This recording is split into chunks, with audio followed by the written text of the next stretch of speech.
My name's and I'm 12 years old now. I live in Llanfyfychan and I have two sisters.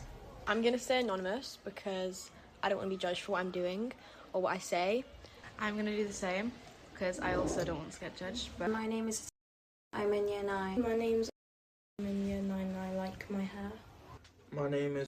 I'm in year 9 and I like how tall I am. My name's... I'm in year 8. I'm from Russia. My name is... I'm in year 8 and one thing I like about myself is my ability to sing. I'll get backlash if I say my name. Hi, my name is... I am in year 11.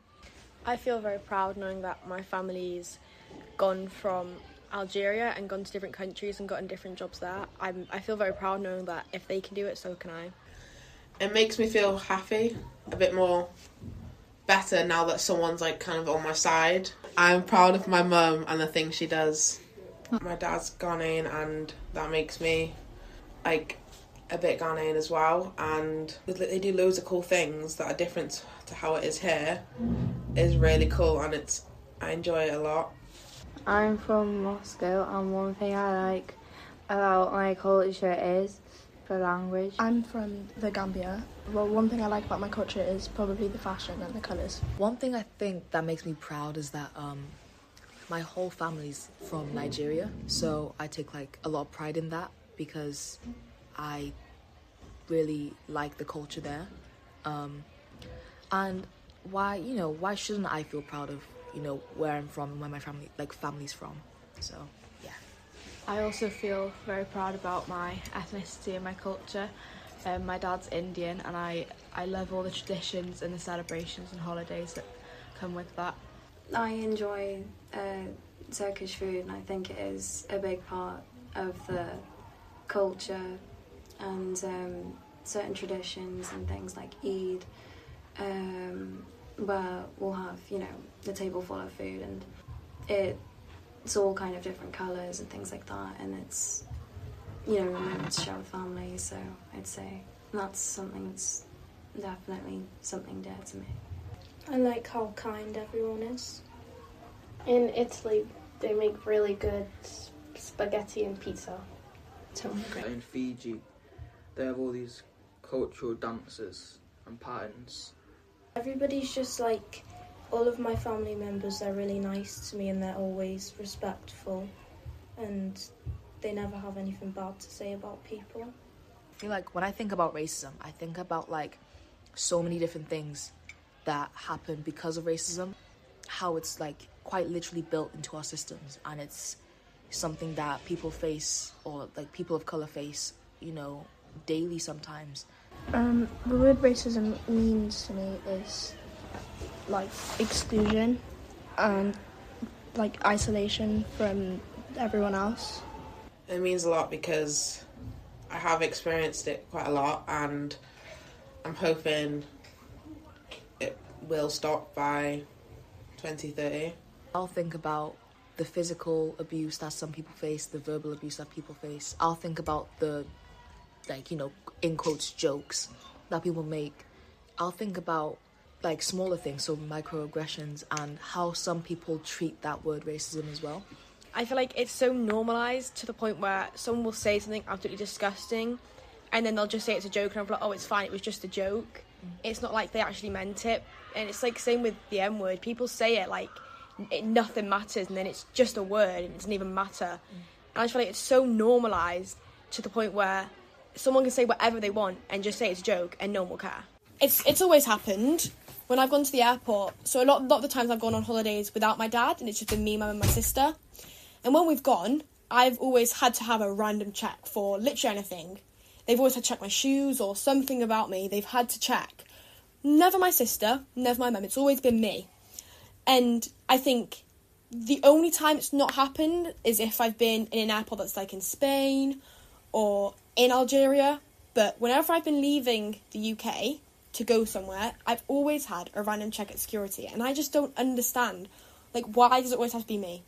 And I just think, how can someone explain to a 5-year-old why it's just to go away from her parents and go away from all her stuff to get a random check just because of something she can't control? Even if it's still there, I've just kind of accepted it now and I'm okay with it at that point, but when it's actively hurting someone, then it's more serious. Sometimes it feels like racism never truly goes away. It just kind of like is kept quiet until someone does something or says something that is racist. And sometimes when that happens, it feels like you're the only person that's like speaking about it. When I think of the word racism, I think of people being singled out because of their ethnicity, race, or their religion. We could have all been born into anybody, and I think that it's an unfair thing to pick on when it's not anything anyone can control and it's not something negative either. When I think about the word racism, I think of like the loss of history, and I think about how people almost like willingly choose to not acknowledge the history behind like the N-word and slavery and different like types of racism. I think about that, and you know, it makes me quite disheartened because that history is about how much people of colour have gone through.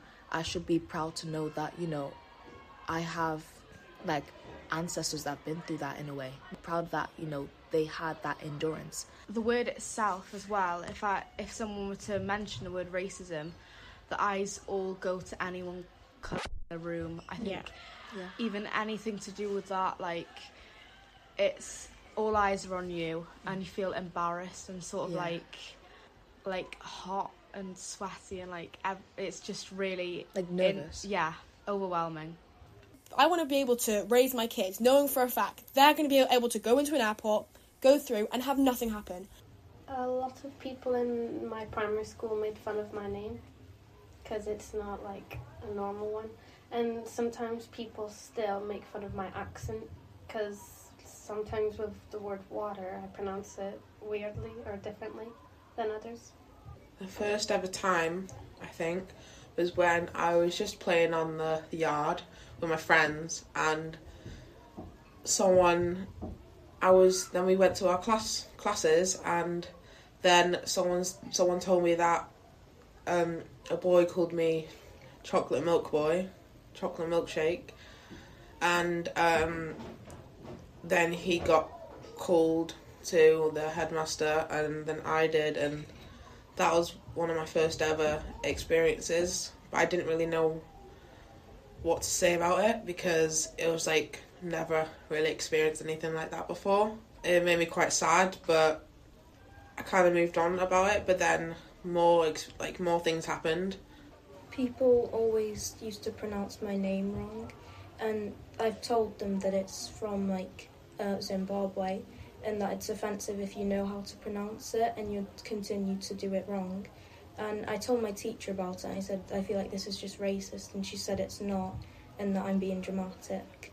And then people would call me like ridiculous and inappropriate names all of the time in primary school. As I grew older, it became a thing where it felt aimed and it felt like it was meant to hurt. Everyone in the school was white except me. But when I got to year 7, that's when loads of people started like calling me like racist names, and like they call me like black boy, even though I'm not black, and like they call me the N-word, monkey, and stuff. I've had people basically call me the M-word. I've had people throw things in like my hair. People have used Google Translate to translate N-words and play it out to me and laugh about it. There's also been times people have just said the N-word and my name to me. People have just made fun of like just this where my skin is, the colour it is. Or like there's a monkey on the screen, they always like say to me, "Oh, you look, it's you." Or like this one time I was out, this guy who I thought was my friend, I was just lying down and he got a pipe and started beating with me. I said, "Get back to work," and all that. And he just started like beating me for ages with a pipe, like on my chest and like my back, like really hard. But one time I was followed like in a shop. Okay. The shopkeeper was white, and then he was following me and one of my cousins around.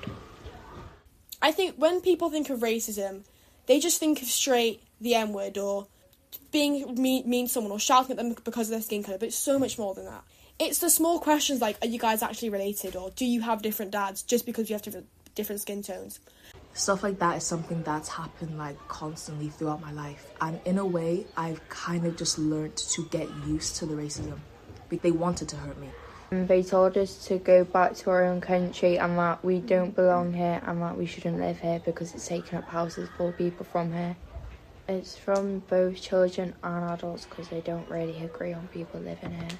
So sometimes I feel a bit concerned because my sister has a lot nicer friends, but as I was just thinking, when she grows up, because she's like the darkest out of all of us, or like she's the kindest, but sometimes I'm worried that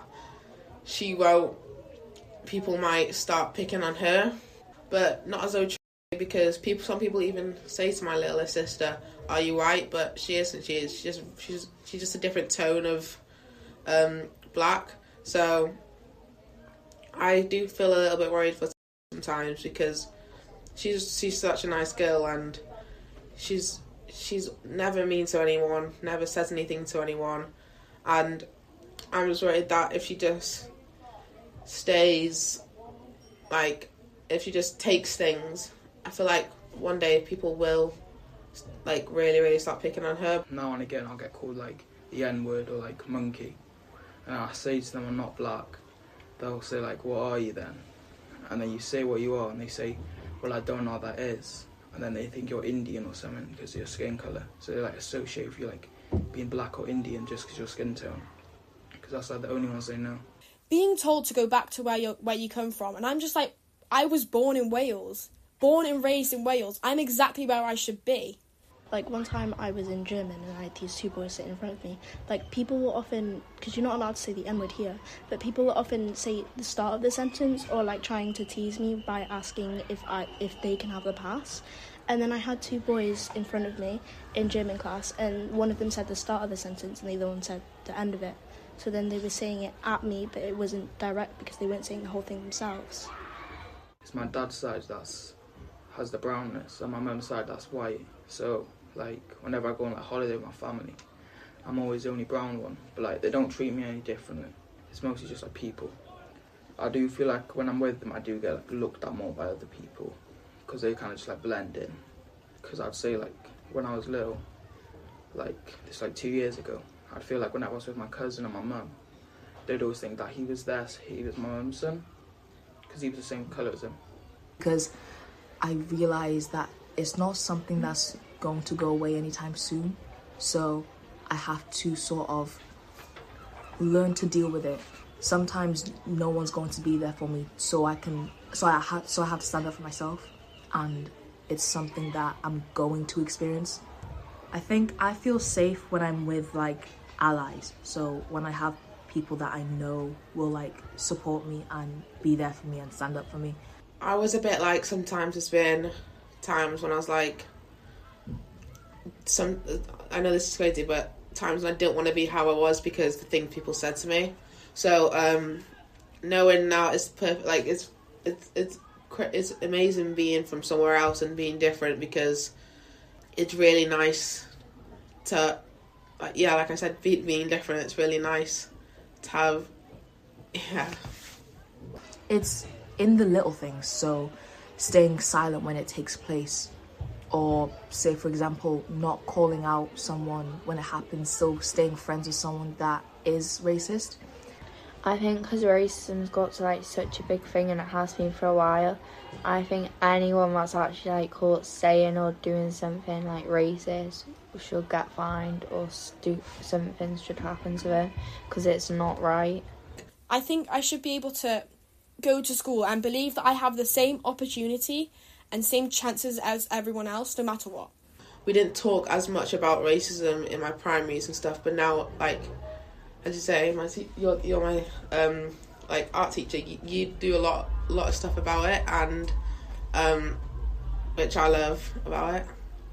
Well, I don't think it'll ever be anti-racist, because you're always going to have your racist people.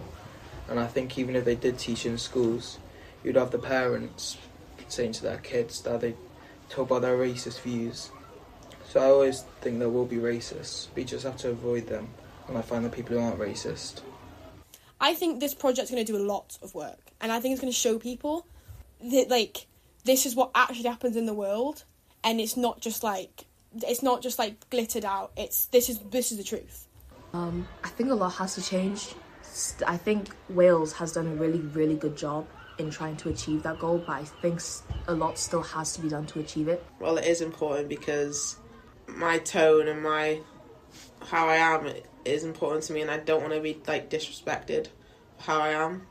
It's something that needs to be kind of like really dissected, because racism is quite ingrained into the way the world works.